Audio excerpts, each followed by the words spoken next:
Täällä Pulajan näyttelyssä niin me kerrotaan, miten sota-aikana, jolloin ulkomaankauppa oli seis, pärjättiin ilman polttoainetta, ilman moottoriöljyä ja ilman varaosia, koska kaikki voitiin tehdä itse.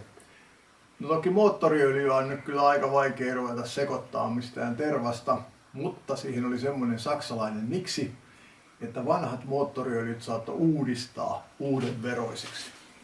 Sitä varten meillä on täällä tämmöinen aika lailla valtavaa hernerokkakattilaa muistuttava keittolaite.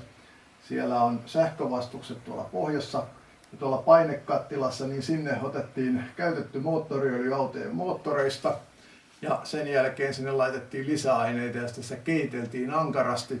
Lopuksi se puhallettiin huovasta lävitse, jonka jälkeen tämä saksalainen valmistaja ilmoitti, että moottoriöljystä tuli yhtä hyvää kuin alkuperäinen.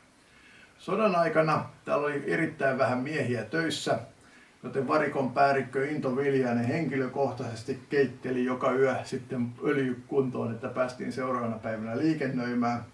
Hän totesi, että hänen oman sotansa kaikkein inhottavin kohta oli siinä, kun hän siivoili niitä huopia, joihin oli onnistuttu kaikki se törky, mikä siitä irtosi, niin pistelemään. Tämä öljynuudistushomma ei ole ihan mitään humpuukia, vaan itse asiassa sodan jälkeen sitä kovasti tutkittiin ja Lempäälässä esimerkiksi Kajomeri Oy teki sitä teollisesti.